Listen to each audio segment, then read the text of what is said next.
Hello there. Welcome back to Twin Sun, the YouTube channel, where I'm Twin Sun, the YouTube channel, Twin Sun. Today we're going to be talking about Twin Suns and my Jabba Bosk deck. Jabba Bosk, this deck has a really funny name, actually. I call it Licky, or actually Licky, the Licky, and Blicky. My friend group likes to call the blaster, Hotshot Blaster, Blicky. I don't know why they call it that, but we do.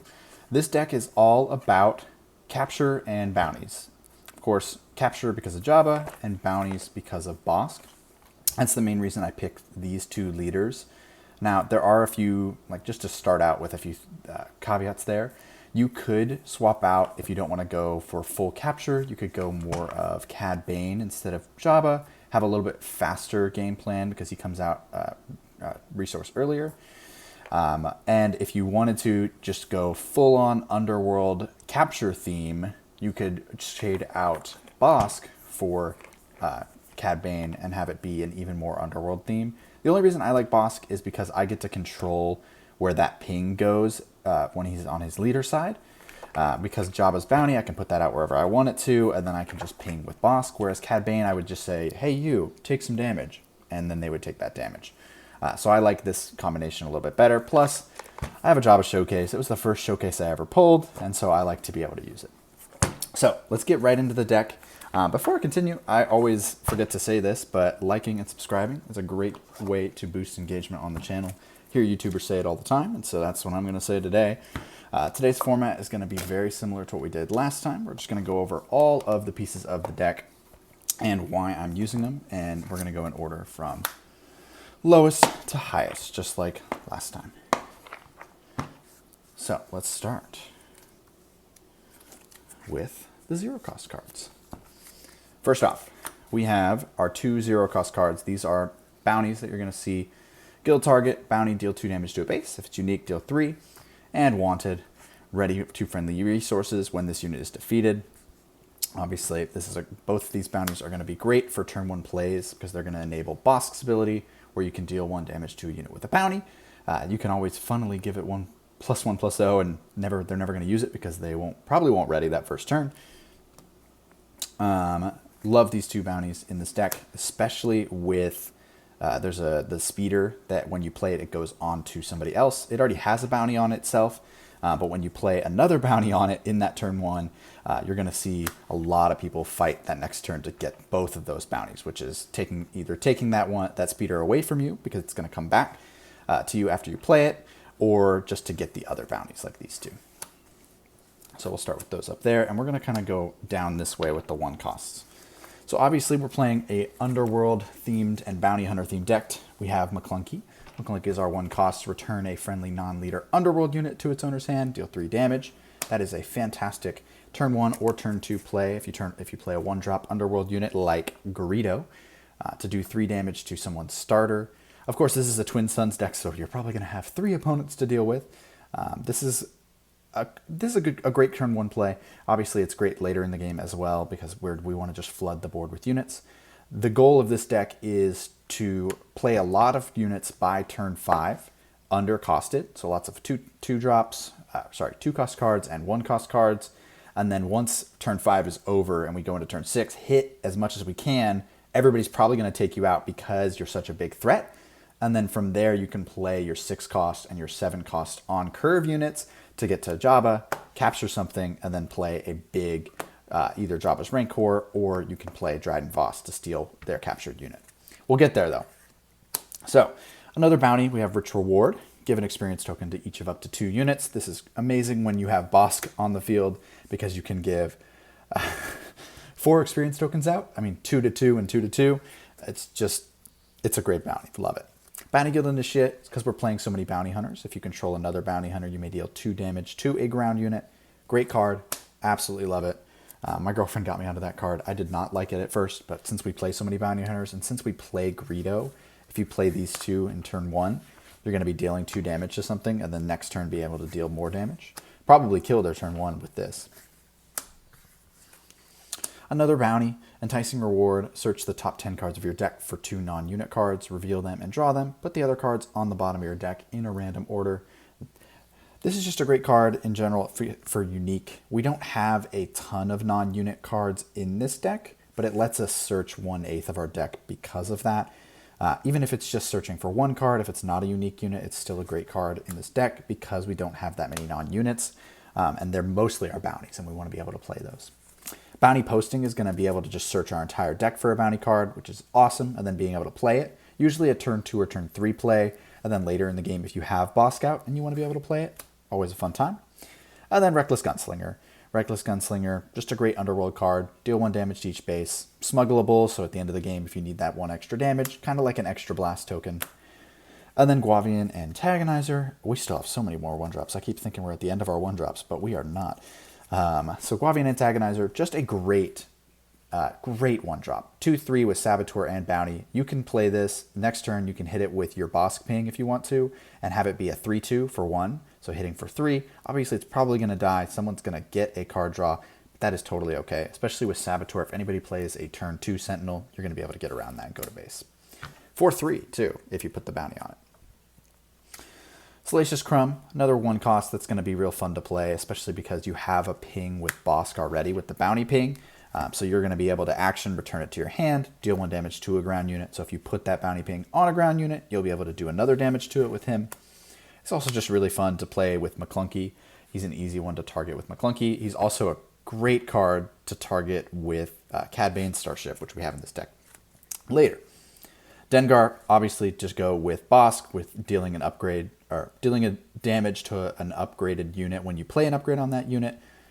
Pretty simple, great 1-drop. Hotshot, deal 44 Blaster. Usually we're going to be playing it as a 3-drop with Smuggle and attacking with the attached unit. This is what we call Blicky. So we have Licky, the Licky, and Blicky.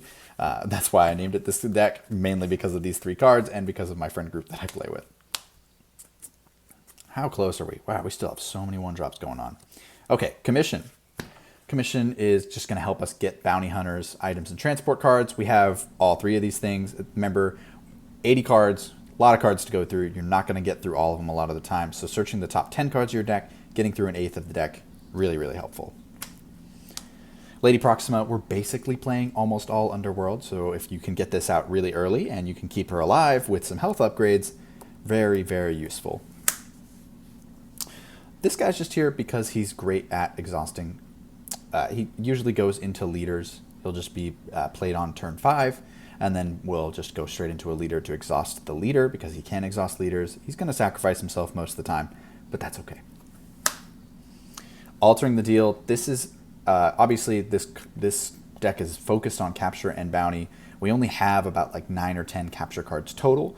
But I wanted to put this in there because it's just fun to discard a captured card guarded by a friendly unit when it's a big card like a Maul or something else like that they may not expect to just disappear. They want it back, right? They want that big card that they played back. This can just get rid of it. It's a lot of fun to play that on the Jabba flip. Play Jabba flip, capture something, immediately play alter the deal. You can also play Dryden Voss on that turn if you want to. Another great synergy is bouncing Dryden Voss back to hand and playing Dryden Voss again the next turn to capture another thing or play their captured unit. A lot of fun. There's a lot of great synergy at that late game, but then also with all of these small drops. As you can see, we have a ton of 1-drops. It's going to be a ton of fun in the early game too. This is the speeder that I was talking about, the Stolen Land Speeder. When played, if you played this unit from your hand, an opponent takes control of it. So this is going to be that bounty. If you own it, play it from your discard pile for free, give an experience token to it. This is a great card because you can play it for 1, it goes to somebody else, you then ping it for 1, and if there is any way that you can do 2 damage to it, or 1 more damage to it in this turn, or you can get the initiative, you're definitely going to be taking this card back. And then if you are able to put another bounty on it, or somebody else puts another bounty on it, like one of the 0 costs with Wanted or Guild Target, you're just going to have a good time. Love this card. I've played it a couple times and people have fought over it. This is probably one of my favorite decks to play in Twin Suns in general, and with the updates I've made for Jump to Lightspeed, it's a lot of fun. Bounty Hunter's Quarry, obviously just another bounty, great for searching your deck. Again, Twin Suns, search your deck, great card.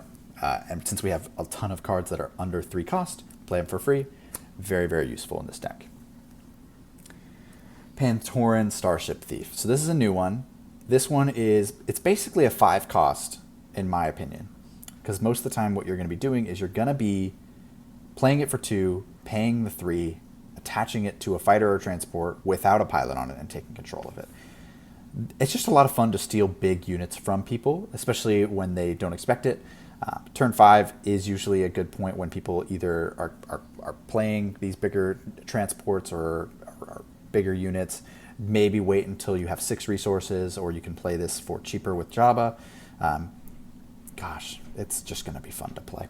I'm really, really enjoying the synergies with piloting and stealing stuff in Jump to Lightspeed. I can't wait to play this card more. Zygarian Starhopper, just a good Underworld card, just really good, well-themed. I tried to keep this deck mostly in theme. You'll see a couple of cards that I'm going to point out as we go through, mostly in the 3-drop and the 6-drops, or 3-cost and 6-cost cards that are not as on theme because of the capture mechanics. This just has a good when defeated, deal 2 indirect damage to a player. Good card.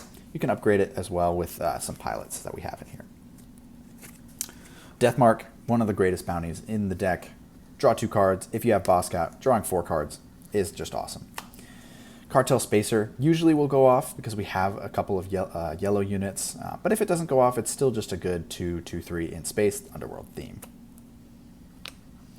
Outer Rim Headhunter, 2 cost 2/3. It's not Underworld. I think it should be. I think this is great with Boss because you're going to get him out early, so you can exhaust non-leader units pretty quickly. Cloud Rider, just a great ambush unit. Obviously, just Underworld. If we were playing Cad Bane, it would be even better, but because of the bounty synergies, we're not playing Cad Bane. Also, just look how pretty this card is. Like, just, oh my gosh. I love how pretty this card is. Armed to the Teeth is just a great upgrade. Since we're going in the aggro strategy for the first half of the Twin Suns game, it's really fun to play this card and just watch how people kill this unit immediately. Unlicensed Headhunter is a new addition for me. I've never liked the bounty on it, but because it has that bounty, it can elongate the game, and I like my Twin Suns games to go like an hour and a half with the bounty of heal 5 damage when it's exhausted. So obviously be careful with that one, but it can be a lot of fun. Unrefusable Offer. So this is my only like top anything card because I top 8'd Store Showdown one time with Han Red. It was just an all ramp deck. As you know, I like my combo and I like my theme decks. Like my each opponent deck is all about each opponent's. That Han Red deck was literally every ramp card in the game, including Super Laser Technician, because you can play it for 4. Just to go off on a tangent there, but this card really fun to play. I've played it on a few like hunting Nexu and taking it and then having a red unit on the board to hit for 6 was really, really fun with this card, and doing it for 2 and then waiting until someone has it to 1 health and then killing it. I really like this card. I know a lot of people don't love it, especially with the confusion with like spare the target that's going on with it. It makes it a little tougher, but if you can just play it on something and then defeat it in a normal way, it's a lot of fun. Gamorrean Retainer is just a great card. We don't have a ton of green units in this deck, but we do have a couple, and while you control another green unit, gain Sentinel, plus it's just thematic with Jabba the Hutt, and I meant Gamorrean Retainer, not Gamorrean Guards. I actually don't have the Gamorrean Guards in this one. I probably could, actually. That's probably a great addition. Legal Authority, not thematic, right? This is one of the ones that's not a thematic one. It's more about capturing, so attaching to a friendly unit, capturing it with less power than it. This is a lot of fun to play. Just capturing in general is a lot of fun to play. Price on your head, love ramp, so putting the top card of your deck onto play as a resource. Obviously is going to be my playstyle. I love this card. Another bounty for Bosk. Crafty Smuggler, just a great card to play in any deck, especially like that Hyperspace Foil, love it. And of course Underworld for theme. Dr. Evazan, I've added this card recently. It just makes for a fun time in Twin Suns because of the bounty, especially if you can go to 8 or 9 resources. It makes this guy a really big target and everybody's gunning for him. Really, really fun. We're almost done with the 2-drops. Mercenary Gunship, always a fun time in Twin Suns because someone's going to take control of it and you may not get it back for a little bit. Headhunting, because we have so many bounty hunter units, I love this card. I like to keep the game going for a long time, so I don't even want to attack bases for a lot of it. So not attacking bases for me is not a big deal. So headhunting is a lot of fun if I can get it off with like even 2 bounty hunters per se. No Good to Me Dead, always a good card. Exhaust a unit, can't ready. And then along with No Good to Me Dead, we got In Debt to Crimson Dawn, which is just amazing, just a great theme for this deck. When this attached unit readies, exhaust it unless they pay 2. So it's just another. There's the event card that costs 0 that does this, but this just stays there, which is nice. Pirated Starfighter. I love this card to bounce Underworld units. I had a 2-cost. I think it was either a Gamorrean Retainer or something that had like 1 damage on it, and I kept bouncing it with this. Or I bounced it with this, and then I bounced it with McClunky to do 3 damage, and it was just a lot of fun. A lot of people do that with Bazine in their Premier decks. So that's another thing to think about. If you play a lot of Pirated Starfighter, you play a lot of McClunky, and you play Bazine, let's discard go crazy. Now, that's all of our 2-drops. We have a lot of low-costed cards. So I'm going to go ahead and stack these out real quick, just to get them out of the way a little bit for me.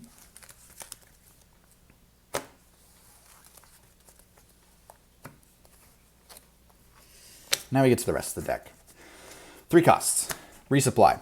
Obviously, again, this is not a theme card. This is just going to be for ramping. We want to get to Jabba's deploy, which is on 7, so that's a little tough to get to sometimes. Super Laser Technician, also not in theme, but for that ramp, always a good time. Then we have Sanctioner Shuttle. Again, not in theme, so I'm getting to a lot of the not theme cards right here. But because of the capture, can be a really fun card to play, especially in space before Jump to Light Speed. A lot of people didn't have space, and so this card was really fun. They usually didn't get their stuff back. And then I would alter the deal and just discard it. This is just a good card in space. Exhausting units is always a good time in Twin Suns, especially if you can exhaust a big unit that someone was going to do like 7 or 8 damage with. This is great late in the game. Notice Integrations is a new card for this set. Deal damage to a non-leader unit equal to 1 less than its remaining HP. Love doing this when it has the Jabba bounty already on it, and then being able to ping with Bosk or letting somebody else take that Jabba bounty. It makes it very enticing. Contracted Jumpmaster, another new card from the set. A Sentinel in space is always a good time, especially in these colors. We don't get a lot of Sentinels in space in these colors, and it's a transport, so just a good card. Yes, this is I've only drawn like one of these legendaries from a pack so far, and I just wanted to play it in Twin Suns before I put it into like a Kaz deck or something. This is so great for Twin Suns. When defeated, choose an opponent. For this phase, you may play this unit from its discard pile, owner's discard pile, for free. This is just going to be great in Twin Suns. A lot of people have been saying like, oh, just pick a person who's already taken a token. I don't like to do that kind of thing. I like to, like I said, like the game to go into chaos, like to have fun plays. So this is just going to be a really fun card to have people steal from you multiple times in the game and steal back from them multiple times in the game. Again, same thing with like Outlaw Corona. You know, the bounty makes it not a great card, but if you can swing for 4 with Bosk's ability to put it to make it a +1/+0, so then you're swinging for 4 in space. A lot of people don't have a counter to that, for at least for a little bit, for like a turn 2 play. So this is a fun card for that. Again, that not a great upside for you because of the bounty, but 4 damage. Hey, Mist Hunter is a new one. On attack, playing Bounty Hunters. If you played a Bounty Hunter pilot card this phase, draw a card. You want to be drawing cards in Twin Suns. Like I said, my last deck was all about drawing cards, so I wanted to put some card draw in this deck. And because we're playing Bounty Hunters and we have a few pilot cards, not a ton, we will probably be drawing cards. Black Sun Starfighter, just another Sentinel in space. We got that Underworld tag. Great card. Hunter of the Haxian Brood is almost always going to go off, hopefully with Jabba's bounty that we're able to put on just for free. So giving it a shield when it comes in as a 4/3 is a target. So a lot of people try to take him out after he comes in. Frozen in Carbonite, another exhaust. I find it really funny that you can attach it to big ships like Avenger and Relentless, but we won't talk about that. We'll just continue on. Reputable Hunter is basically another turn 1 play for Jabba, because you can put a bounty out and play this for 1 less, or you can play one of your smaller bounties, but it's also good as a turn 2 play as a 2 cost and then a 1 cost bounty or something else. I really like this card in any Jabba deck that I play. I always play it, and it's a bounty hunter, so it goes well. Smuggler Starfighter, I love this card in Twin Suns. We're always going to be controlling a Underworld unit, and of course with Twin Suns, we don't want to have to search we don't want to have to keep things in hand a lot of the time, so having this being smuggleable is really, really nice for being able to draw more cards and then play this from the resource row. Playing it for 1 more than what it costs for a 2/2, it's not amazing, but again, at the same time, it's an Underworld unit. We have Underworld units. It's going to do -3, -0. Playing that on a leader is awesome. Toro Caligan. just great. You could put the Blicky on him, and he's a 5/5, and he readies. Just amazing. We have enough bounty hunters to make him go off. One of the best cards. I mean, like all the 3-cost 3/5s from set 2 are just pretty good. Him and Cassian being the best two, I think. Take Captive, more capture, not thematic, but absolutely love the art on this because of Obi-Wan. I tend to like the fuzzy border cards anyways, so that's always just fun for me. Relentless Pursuit, another capture card and bounty hunter card. This is perfect to play on Bosk because we get bounty hunter, we get that shield, and we get to capture something. So awesome card. I love this in Cad Bane too. Punishing One works perfectly because we have Dengar and we have Bosk, so thematically it makes a ton of sense. It gets to ready, and also you can put Arm to the Teeth on this because Arm to the Teeth can go on vehicle units, so it's a 5/4 at that point that gives +2/+0 to something else. Very survivable, a lot of damage in space. Prisoner of War, another not thematic one, but amazing for capture. Capturing ground units that are non-vehicles, a lot of fun. Creating 2 battle droid tokens puts a little bit of pressure on the game, but mostly just it's funny to have battle droids in this deck that are not. It's not battle droid centric at all. Remnant Reserves is one. Honestly, this is one of my favorite cards. I've been playing a pre-Vizsla deck that uses this card because it's 5 cost for 3 damage a lot of the time in that turn. And it searches for 5 cards of your deck. We have a ton of units that we're playing in this deck. Like I said, we're not playing a ton of events. We're playing a lot of bounties, but like mostly units. So this is a great way to get those units that you want.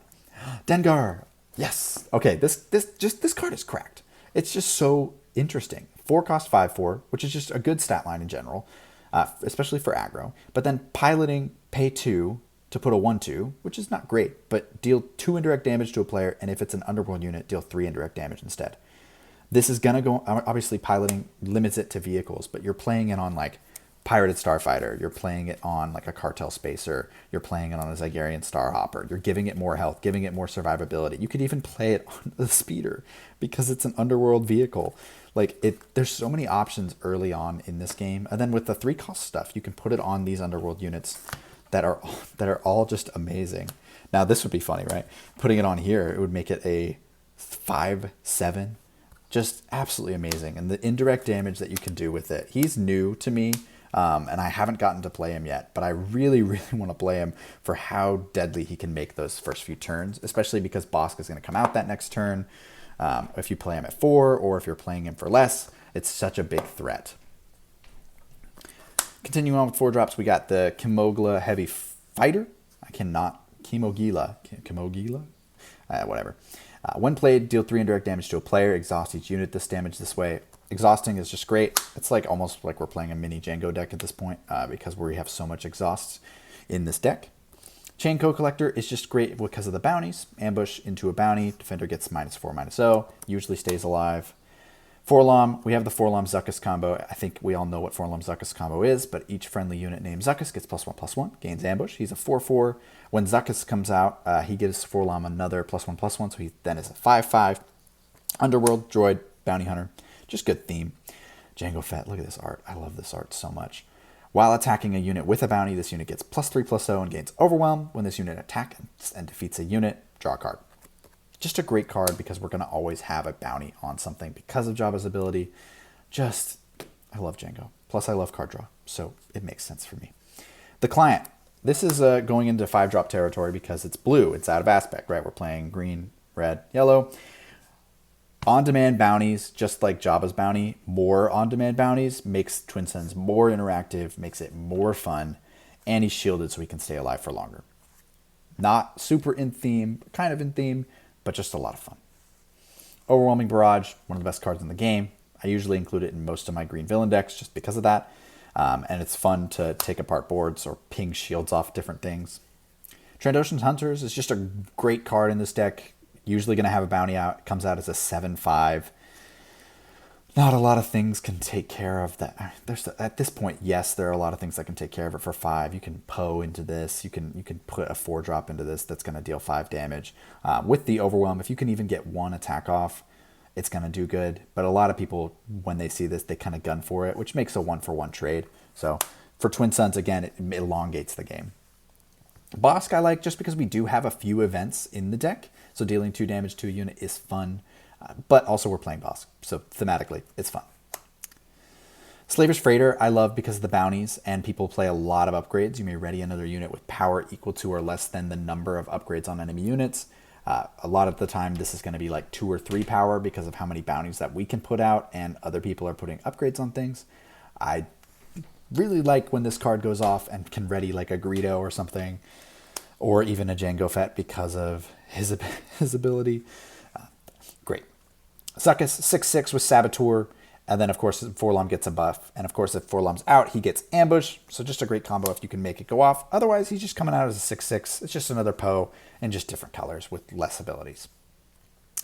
Effant Mon is fun because of the Underworld synergy and also because of the Capture synergy. Choose an enemy non-leader unit that attacked your base this phase. A friendly unit in the same arena captures that unit. A lot of the time when they see Effant Mon, he's kind of like a pseudo-sentinel. Because if they attack your base, you're going to capture it, most likely.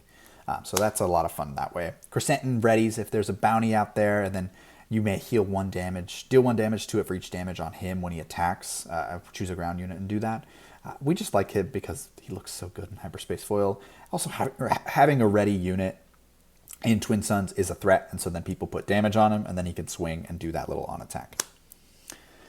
Zero the Hutt. Obviously, you know how much I love this card. Great card in Twin Suns. We're playing Jabba the Hutt. We got Zero the Hutt. It's a good time. Xanadu Blood, like I said earlier, this card goes ham in this deck. You may return another friendly non-leader Underworld unit to its owner's hand. If you do, exhaust an enemy unit or resource. Amazing to exhaust leaders late in the game. Not a lot of leaders are deploying in space except Jump to Lightspeed, so we're getting more in that point where people are going to be able to take this out. But this kind of protects itself by being able to exhaust those leaders. Because it just says exhaust an enemy unit. And of course you can bounce all of our tiny little 1-cost cards, so it just makes it easy to play. O.C. Sobek is the 1 6-drop that's not in theme, captures an enemy ground or leader non-leader ground unit with cost equal to or less than the number of resources paid. Really like this card just because of the capture mechanic. Playing it for 6 is fine. I think I might end up swapping him out for, I think it's the Bounty Hunter. That is a 5-cost 3/4 or 3/5. I think that's probably what I'll end up doing. So he won't be in this deck for long. Covetous Rivals, just a Bounty Hunter 5/5. When played on attack, deal 2 damage to a unit with a bounty. Just a better ping, but only one time, right? Or not one time, you can do it on attack. And Grit, which is a lot of fun in Twin Suns, because this can get up to being a 9/1. Crazy, if you can make it happen. Pirate Battle Tank, another 6-cost, just a Sentinel. We usually put this in our resource row and play it on 7. Maul, one of the best cards in this deck. We have so many Underworld units, so putting all the combat damage on something else, ambushing, overwhelming into base is a great game finisher. Only a few cards left here. Fennec Shand, just fun, thematic, fun to play, easy to play. We're going to be doing probably 2, 3, or 4 damage with the on attack because of how many different... we could probably put a 1, a 2, and a 3 in our discard, and then probably a 4 or a 5 by the time she gets out. Probably one of my favorite cards in the deck, just because with Jabba's ability, you could flip Jabba, immediately play Dredden Voss the next turn, and have a free unit. I like it a lot. I think it's really funny. In the last game that I played, I did this twice, because I was able to bounce him with Xanadu Blood, and then play him the next turn. And I stole little Imperial things. I stole the Snowtrooper Lieutenant, and I was able to play it and then attack with another unit. Now, it wasn't an Imperial unit, but it was another unit, and it was just a really fun way to play Twin Suns. And then, of course, Jabba's Rancor. Pseudo 7-cost here, because he costs 1 less, and then with Jabba's ability, even more so. Just a good card to finish off Twin Suns. That is the deck. Very chill deck, very simple deck. Really likes to play these really small cards, getting to the mid game with Bosk, flipping Bosk, getting 1 or 2 bounties doubled by defeating something with Bosk and using his ability to double gain the bounty. And then usually he will be defeated pretty quickly on the 6 resource turn, because most people will deploy at that point and take him out because they know how powerful he is. He comes back, you wait a turn, you play a 6-cost card, you play that Xanadu Blood, and then when Jabba comes out, you play Dryden Voss, using that capture, and then putting out the captured unit. And then, of course, balancing Dragon Boss. Next turn, you can either play Jabba's Rancor, or you can even play Jabba's Rancor on turn 7 because of the discounted cost. Either way, you're going to have a fun time when you get to that top end. I find the most fun for this deck is going to be that low end, when you're playing those 1 or 2 cost units, and because of Jabba's ability to give you that discount, if you're able to take out those cards that you're getting this discount to, you're playing those 1 or 2 cost units so often at the beginning of the game that sometimes I get to turn 5 when Bosk comes out and I have 6 units in play. And it's like, it's Bosk, it's a reputable hunter, it's a super laser technician, it's a sanctioner shuttle that has captured something, and it's like Greedo and like a Guavian Antagonizer and a Salacious Crumb. And you just get to this point where you have so much stuff on the board that people are like, he's obviously a threat, right? He's obviously a threat. And so they start defeating everything that you have, and then realizing as they're defeating everything that you have, the game is just kind of continuing. And that's my favorite part about Twin Suns. The game keeps continuing even when people don't realize that it's continuing. And we get to the 9th or 10th resource turn, and people are like, why is this game still going? And people at other tables have finished their games, and they're waiting for you to finish, or they're already starting on their next pod, and you're still going in that first Twin Suns game for an hour or an hour and a half and having a blast playing Twin Suns. So like I said at the beginning of the video, thank you so much for watching, and thanks for everybody who watched my first video. I'm trying to post every week on Thursday. That's kind of the goal, so posting this today on Thursday. Of course, any kind of interaction, liking, commenting, subscribing on this video is amazing. And if you haven't watched my first video of my each opponent deck with Anakin and Palpatine, go watch that. I'll put a link to it on this screen here. And I hope you guys all have a great week. See you next time. Peace.